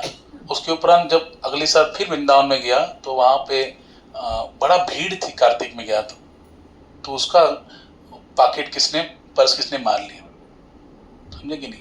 तो 2000 उसमें थे, कितने, 2000, बहुत पहले की बात, 4-5-6-7 साल की पहली बात है।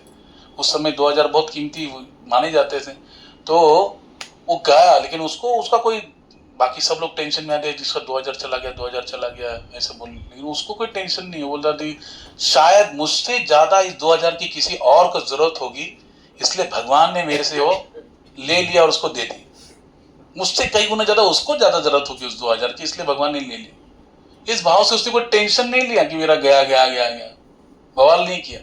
और क्या हुआ, जैसे वो घर पे आया वृंदावन से दर्शन करके फिर वापस बंबई आया, हाँ, तो उसके अकाउंट में, उस समय की बात, उसके अकाउंट में 4000 रुपये लगे। किसी ने अकाउंट में 4000 रुपये डाल दिए, आ गए उसके। उसने बैंक में जाके पूछताछ किया, बैंक में पूछते हैं हमने तो नहीं भेजा किसी ने।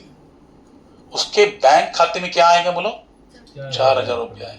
उसने रो रो के बताया कि देखो मैंने तो केवल 2000 इस भावना से दिए, मेरे तो गए थे, इस भावना से मैंने उसको स्वीकार किया कि मेरे से कहीं नहीं ज्यादा किसी और को जरूरत होगी, इसके मिल गया।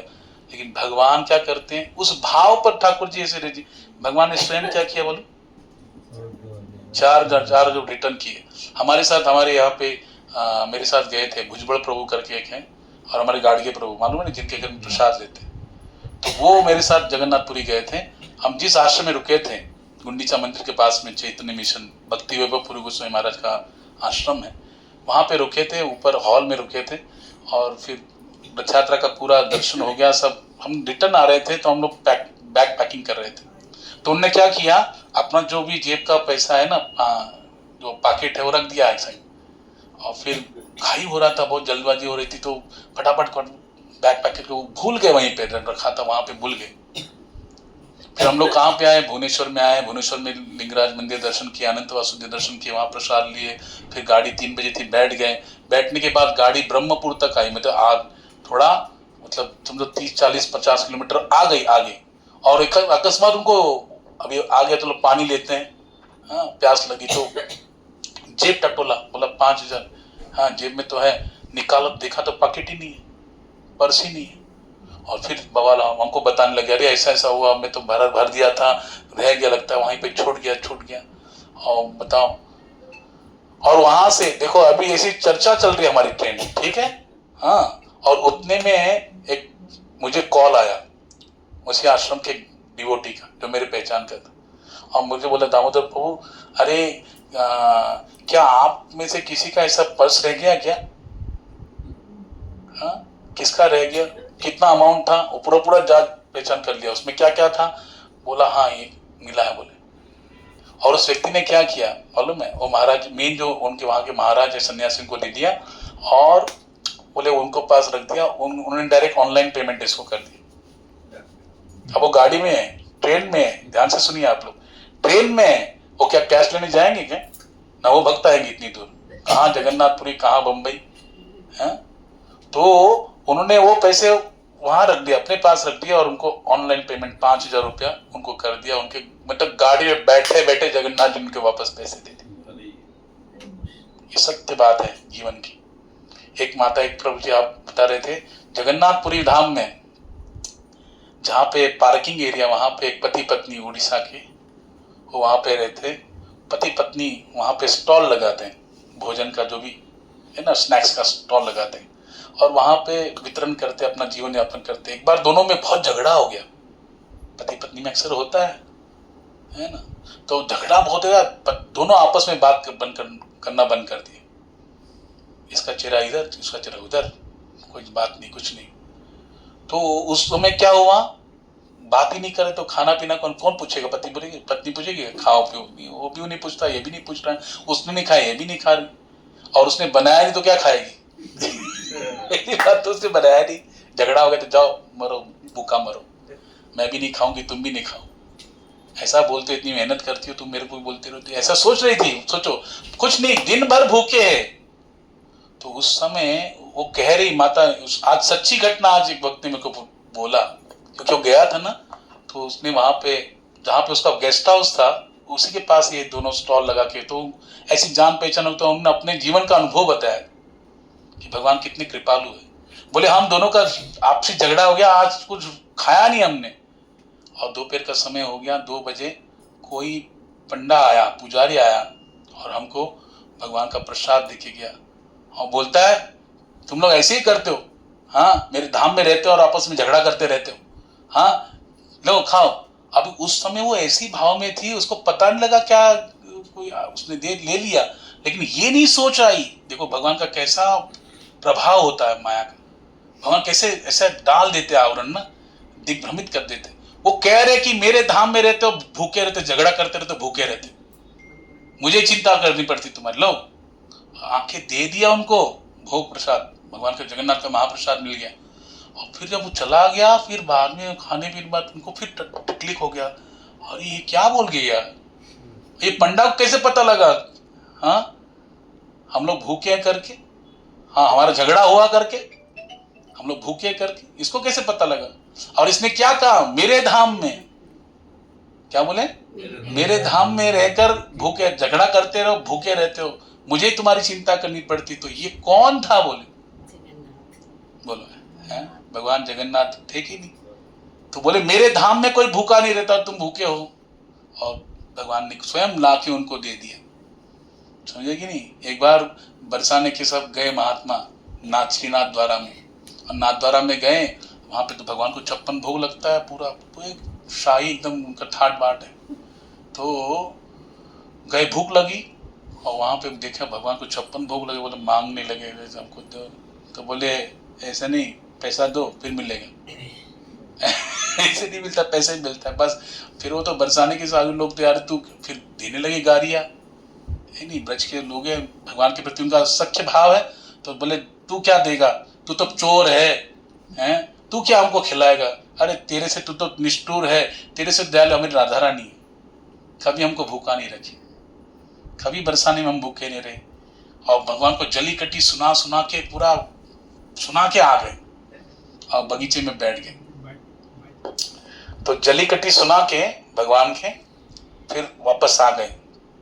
जब सुना के आ गए तो बगीचे में बैठे हैं सारे बरसाने के साधु वृंद, बात आपस में बात कर रहे हैं, ऐसा ही है ये कालिया, ऐसा ही है, इसका क्या है दया माया, कुछ नहीं, बस इसका शास्त्रों में वर्णन हो लिखा है, इस दयालु थोड़ी है, देखो हाँ ये सब अमीरों के लिए भोग है, ये 56 भोग किसके लिए? अमीरों के लिए, हम जैसे भक्तों के लिए थोड़ी है, हाँ साधु संतों के लिए नहीं है। तो ऐसी चर्चा हो रही है, उतने में एक पुजारी आया, बड़ी टोकरी भर के लेके आया भगवान का सारा 56। बोले ये ठाकुर जी ने भेजा। तो बोला नहीं नहीं हमारे पास कोई पैसे नहीं, हाँ कोई पैसे नहीं। बोले पैसे नहीं है, ऐसे ही में दी, ऐसे ही भेजा है भगवान ने। तो पेट भर के खा लिया। तो देखो भगवान क्यों ऐसा सुनना चाहते, क्योंकि भगवान को स्तुति सुन सुन के वेद मंत्र की स्तुति सुन जब बोर हो जाते तो ऐसे किसी भक्त के जीवन में ऐसे लीला कर देते कि वो जलीकट्टी सुनाता है। क्या निरंतर स्तुति सुनते रहे, फिर बोर हो जाते ठाकुर जी। फिर जलीकट्टी सुनते हैं ना तो बड़ा अच्छा लगता है उनको। इसलिए भगवान कब क्या करेंगे, उनकी इच्छा क्या है, कैसे कृपा करेंगे, किस पद्धति से करेंगे, किसके द्वारा करेंगे, कोई भी निश्चित नहीं है। इसलिए भैया हम उनके द्वार में पड़े हैं, उनकी हम पर कृपा है, वो हमको लेके आ रहे हैं, सुना रहे हैं, सुन रहे हैं, कीर्तन गा रहे हैं, महाप्रसाद पा रहे हैं। ये ठाकुर की आयतों की कृपा है। बस एक ही करना, क्या करना, बोले नहीं ज्यादा कुछ कर पाए, भगवान जैसा है वैसा चलने दो। नहीं ज्यादा कुछ कर पाए, लेकिन जैसा हूं, जैसे भक्ति में लगाऊं, टूटा फूटा गिरा जैसा भी हूं, लेकिन प्रभु आपका हूं। इसलिए नाम लेते रहो और अंदर मानो कि वो मेरे हैं, वही मेरे हैं और मैं उनका हूं। इस भाव से जब मानोगे ना तो निश्चित रूप से भगवान जब सबकी नैया पार करते तो हमसे क्या बैर है क्या? हमारी भी नैया वही पारेंगे।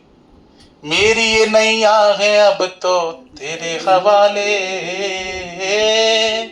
मेरी ये नैया है अब तो तेरे हवाले, तू न संभाले तो हमें कौन संभाले, तू न संभाले तो हमें कौन संभाले, नीलाचल वरे तू न संभाले तो हमें कौन संभाले, नीलाचल वरे तू न संभाले तो हमें कौन संभाले, तुझे छोड़ जाऊं मैं अब किसके द्वारे, तुझे छोड़ जाऊं मैं अब किसके द्वारे, तू न संभाले तो हमें कौन संभाले, तू न संभाले तो हमें कौन संभाले।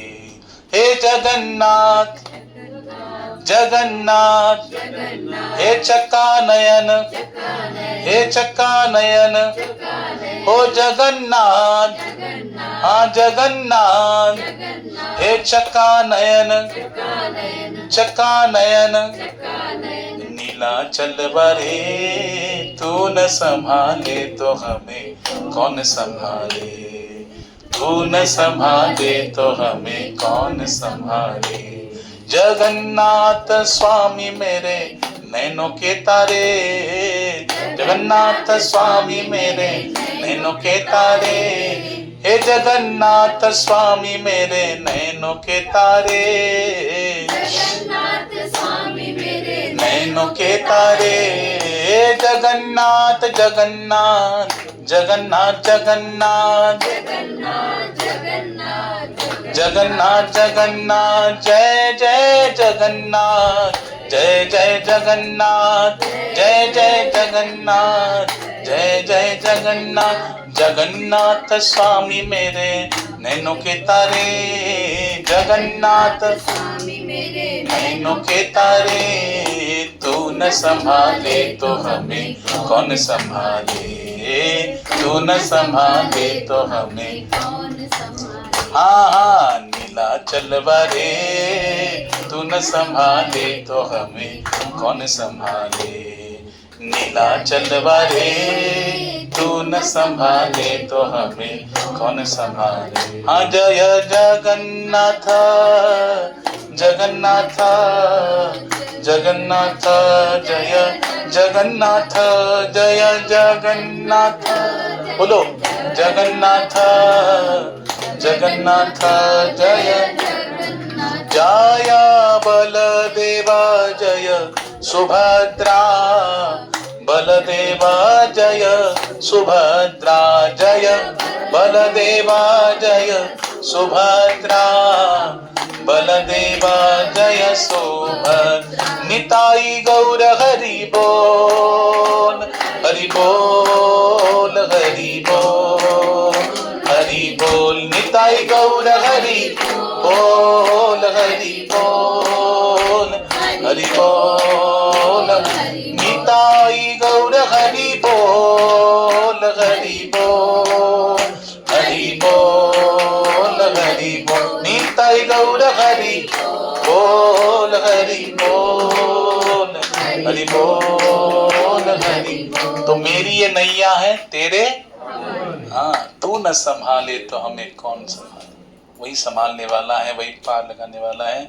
इसलिए उससे नाता जोड़ने की कोशिश करो तो संसार के सारे नाते, हाँ, जा पर कृपा राम की होई, ता पर कृपा करहि सब कोई। जिस पर भगवान की कृपा हो गई सब उस पर कृपा करेंगे। हाँ, इसी मंत्र को जीवन में धारण कीजिए, इस रहस्य के तत्व को समझकर अपने जीवन में आचरण कीजिए, धारण कीजिए, निश्चित रूप से अनुभव आएगा। और जब अनुभव आएगा ना तो और भी उत्साह बढ़ेगा, और भी उत्साह बढ़ेगा। यही कारण है जड़ भरत महाराज के जीवन का। हरे कृष्ण कृष्ण कृष्ण हरे हरे, हरे राम राम राम हरे। ग्रंथराज श्रीमद् भागवत महापुराण की जय। निताई गौर प्रेमानंद। नमः।